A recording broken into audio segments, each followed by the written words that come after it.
수요일 말씀 함께 나누겠습니다. 하나님 아버지, 수요일마다 전파되는 말씀 가운데에 은혜를 받게 하시고 이 은혜의 말씀으로 또 한 주간 살아갈 수 있도록 주민도해 주시길 원하옵고 예수님의 이름으로 기도드렸습니다. 네, 오늘은 에스겔서 33장 17절에서 20절의 말씀을 가지고 신앙의 수준을 유지하라 라는 제목으로 말씀을 전하고자 합니다.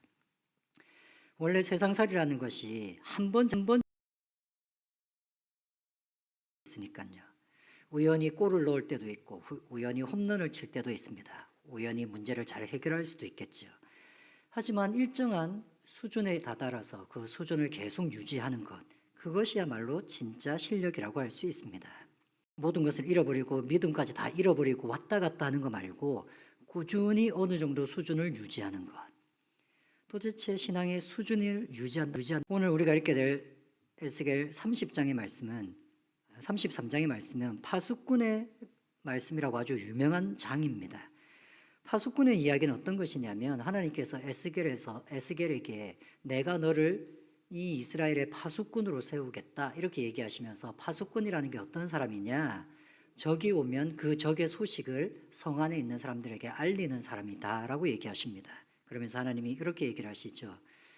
내가 만약에 어떤 사람에게 죄가 있다, 이 죄를 고치라라고 말하는 것을 에스겔에게 얘기했다면 에스겔이 그 사람한테 전달해야 되는데, 전달을 했는데 그 말을 듣고 회개하지 않으면 회개하는 사람이 자신의 피값을, 자기가 죄값을 지는 것이다. 그러나 이걸 말하기가 힘들어서 말을 안 했다면 회개해야 될 사람은 전달하지 않은 너한테, 에스겔한테 죄값을 묻겠다, 피값을 받겠다 이렇게 얘기를 하시는 내용입니다. 그래서 이 파수꾼의 이야기는 목회자라든지 아니면 복음을 증거하는 사람들이 파수꾼으로서 하나님의 말씀을 받아서 죄인들에게 전달하는 것, 사람들에게 전달하는 것, 이런 이야기로 많이 알려져 있습니다. 그런데 중요한 것은 이 파수꾼이 무엇을 전달하느냐는 것입니다. 그 파수꾼에게 알려주는 말씀이 있습니다. 무엇을 전달해야 될까?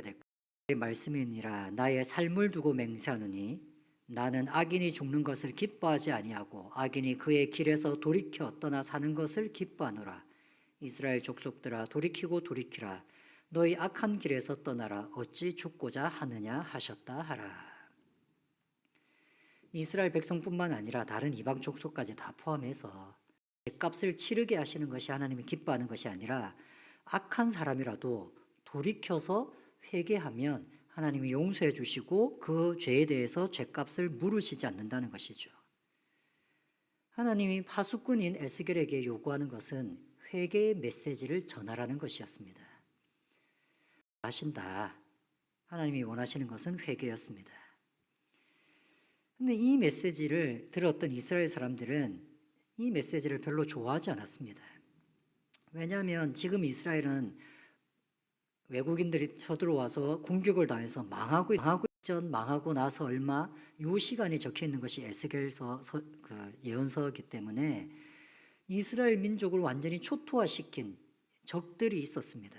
그런데 악인이라도 회개하면 된다 이런 메시지를 이스라엘 사람들은 좋아하지 않았습니다. 더군다나 그들은 하나님의 백성은 자고로 아브라함의 자손, 야곱의 자손이 하나님의 백성이지 다른 민족들은 하나님의 백성이 될 수 없다라는 생각을 갖고 있었습니다. 이것을 선민의식이라고 얘기하죠. 우리는 남달라. 하나님이 선택하신 민족이야. 이렇게 생각하는 것입니다. 그런데 하나님은 이스라엘 백성이 회개하는 것도 좋지만 악한 사람, 이스라엘을 공격했던 아시리아나 다른 나라 사람도 회개한데도 그것도 좋다라고 말씀하신 것입니다. 이런 메시지를 이스라엘 사람들은 기분 좋게 받아들이지 않았습니다.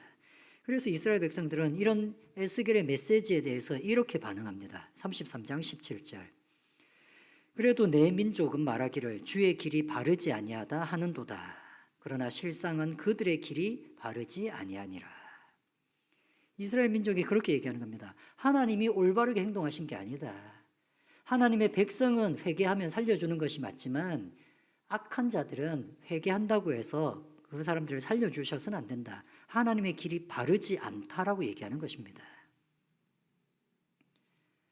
얼마나 이스라엘 백성들은 화가 났으면 하나님이 하신 말씀에 대해서도 아니야, 이거는 하나님의 말씀일 리가 없어. 하나님이 정말 이렇게 말씀하셨다면 그건 틀린 거야 라고 얘기할 정도였습니다. 그들이 화가 난 이유는 하나님의 백성은 분명히 자기들인데 이런 회개에 대한 용서는 자기들만 갖고 있어야 되는 것인데 이것을 모든 민족에게 베푸는 것은 옳지 않다라고 얘기하는 것입니다. 이스라엘 백성들이 갖고 있었던 생각은 한 가지였습니다. 우리야말로 하나님의 백성이야. 일단 하나님의 백성이 되고 난 다음에는 그 다음에 뭔가 있는 거지. 하나님의 백성이 되지 않은 상태에서는 아무것도 안 돼. 회개고 뭐고 그건 하나님의 백성 그 다음의 문제야. 이렇게 얘기하는 것이었습니다. 하나님은 이게 바른 길이라고 얘기하십니다. 그래서 하나님은 이것이 왜 바르냐? 나는 바르고 오히려 이스라엘 백성이 틀렸다는 것을 20절에 이어서 이렇게 얘기합니다. 그러나 너희가 이르기를 주의 길은 길이 바르지 아니하다 하는도다. 이스라엘 족속아 나는 너희가 각기 행한 대로 심판하리라. 하나님은 택하신 민족이었다고 그냥 봐주지 않으셨습니다. 하나님이 선택한 민족임에도 불구하고 하나님의 자녀답게 살지 못하면 너희들은 하나님의 자녀라고 할 수 없지. 나는 너희들의 행위대로 심판할 것이야. 이렇게 얘기하신 것입니다. 그런데 이방 족속이라도 하나님 앞에 회개하고 내가 잘못했습니다라고 얘기한다면 그가 이스라엘 사람이 아니다 하더라도 하나님이 그를 자신의 자녀처럼 받아들이겠다고 얘기하신 것이었습니다. 하나님은 이스라엘 백성에게 이스라엘 백성다운 하나님의 자녀다운 어떤 행동을 요구하십니다. 그 행동이 바로 회개였습니다. 하나님의 뜻대로 살지 못하는 것이 우리한테 흔한 일입니다. 그래서 그런 흔한 일을 가지고 하나님이 끝까지 뭐라고 하신 것 같지는 않습니다. 잘못 사는 거 이해할 수 있다. 하지만 회개해야 된다. 악한 일을 행동할 수 있다. 하지만 거기에서 회개해야 된다. 회개하지 않으면 그 행한 대로 심판하겠다. 이것이 하나님의 입장이었습니다. 그렇기 때문에 회개야말로 우리의 신앙 수준을 유지하게 만들어줍니다. 회개가 없는 신앙은 유지될 수가 없습니다. 어느 누가 하나님 앞에서 나는 올바르게 살고 있다고 얘기할 수 있겠습니까? 회개야말로 우리의 삶을 수준 있게 신앙의 수준을 유지하게 만들어줍니다. 억지 회개가 많이 있습니다. 그저 제가 잘못하는 것을 다 알고 있습니다. 그냥 시부모님한테도 잘해야 되는데 이것도 못했지. 남편한테 아내한테 이렇게 잘해야 되는데 늘 반복적입니다. 근데 회개는 그런 식으로 회개하는 것이 아닙니다. 회개는 하나님께서 알려주신 죄가 딱 느껴지는 순간이 있어야 됩니다. 평상시에는 몰랐는데 그거 말씀을 통해서 아니면 기도 중에 아니면 예배 중에 내가 이거 실수했구나. 내가 이거 잘못 생각했구나. 그런 순간이 닥쳐오게 됩니다. 아무런 그렇게 깨달음의 순간이 없이 회개하는 것은 그렇게 바람직하지 않다고 생각합니다. 회개는 그런 순간적인 깨달음이 있어야 됩니다. 그래서 신앙의 수준을 유지하려면 그런 불쑥불쑥 찾아오는 죄에 대한 깨달음이 있어야 됩니다. 신앙생활을 하다 보면 신앙생활의 대부분은 굉장히 규칙적이라는 것을 알게 됩니다. 매주 오는 것도 마찬가지고 주일날 오는 것도 마찬가지고 큐티라는 것도 기본적으로 규칙적인 행위입니다.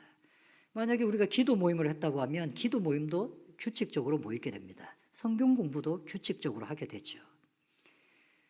신앙생활을 잘하려면 규칙적인 생활을 잘해야 됩니다. 그것은 모든 것에서 마찬가지일 겁니다. 운동선수도 규칙적으로 운동을 해야 근육이 제대로 발달합니다. 규칙적으로 운동하지 않으면 운동을 심하게 할 때 다 근육에 문제가 생기게 됩니다.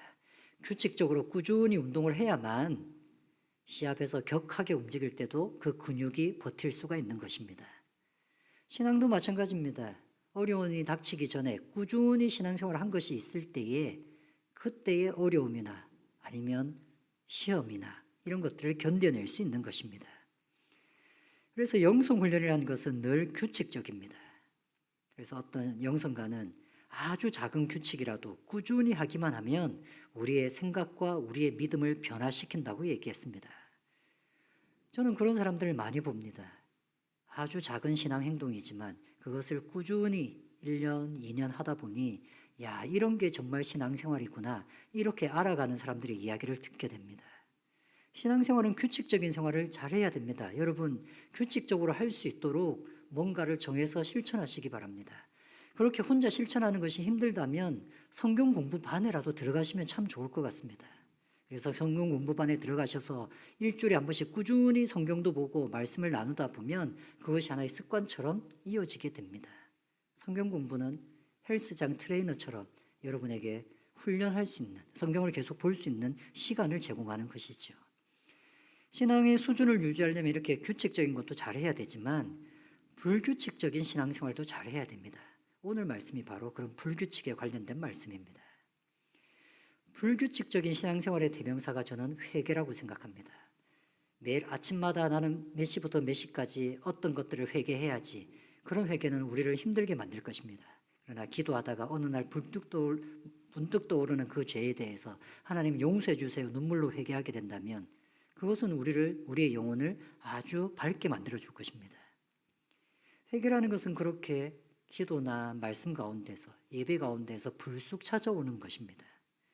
이런 불규칙적인 신앙을 잘할 때에 신앙은 유지됩니다. 규칙적인 신앙생활 무시해서는 안 됩니다. 만약에 규칙적인 신앙생활을 잘 했다면 대부분의 성도들은 불규칙적인 신앙생활도 잘 하게 될 것입니다. 규칙적인 신앙생활을 하나도 하지 않았다면 죄에 대한 회개의 불규칙적인 신앙도 잘 못할 가능성이 높습니다.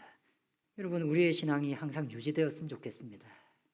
그저 한때 좋았다가 한때 나빴다 이런 것이 아니라 꾸준히 어느 정도 수준을 유지하는 그런 신앙생활 되시기를 바랍니다. 같이 함께 기도하시겠습니다. 하나님 아버지, 우리가 늘 하나님 앞에서 꾸준히 신앙생활하고 그때 불규칙적으로 찾아오시는 하나님의 은혜도 경험할 수 있도록 주민도하여 주시옵소서.